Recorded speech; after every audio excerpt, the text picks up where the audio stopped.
என்ன பேசிட்டு இருக்கா? எங்க எனக்கு மீன் சாப்பிடணும் போல இருக்கு, வாங்கிட்டு வரீங்களா? சரிம்மா வாங்கிட்டு வந்துடுறேன். இப்படிதான் என் பையனோட காசெல்லாம் செலவு பண்ணிட்டு இருக்காளா? சொல்லுங்கம்மா. உன் பொண்டாட்டி சொல்றான்னு சொல்லிட்டு இப்பவே மீன் எடுத்து காசெல்லாம் செலவு பண்ணாத. ஞாயிற்றுக்கிழமைக்கு மீன் எடுத்துக்கலாம், சரியா? சரிம்மா. என்னங்க வெறும் கையோட வந்திருக்கீங்க? இல்லம்மா, அம்மா வாங்க வேண்டாம்னு சொல்லிட்டாங்க. ஆமாங்க, அத்தை கரெக்டா தான் சொல்லிருப்பாங்க, எதுக்கு தேவையில்லாத செலவு. என்னம்மா சேலை புதுசா இருக்கு? உங்க அத்தை பொண்ணு கல்யாணத்துக்கு கிராண்டா இருக்கணும்ல, அதான் எடுத்தேன். 30,000 ரூபாய். எப்படி இருக்கு? 30,000 ரூபாயா? உங்ககிட்ட எப்படி இவ்வளவு காசு? அதான் நீ வச்சிருந்தியே, அந்த பணத்துல தான் வாங்கினேன். அன்னைக்கு என் பொண்டாட்டி ஒரு மீன் கேட்டதுக்கு அவ்வளவு பேசுனீங்க, இன்னைக்கு உங்களுக்கு காசு செலவாலையா?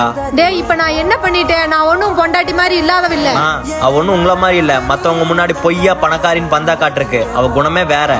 எங்க அத்தைக்கு சேர்த்து வாங்கிருங்க, அவங்களுக்கு மீன்னா ரொம்ப பிடிக்கும். இந்த 30,000 ரூபாய்க்கு என் பொண்டாட்டிக்கு சேர்த்து சேலை வாங்கியிருந்தீங்கன்னா பெருமைப்பட்டிருப்பேன். நான் என் பொண்டாட்டிக்கு வாங்கி கொடுக்க தெரியாம இல்ல, அவங்களை எப்பவுமே பிரிச்சு பார்த்தது இல்ல. ஆனா நீங்க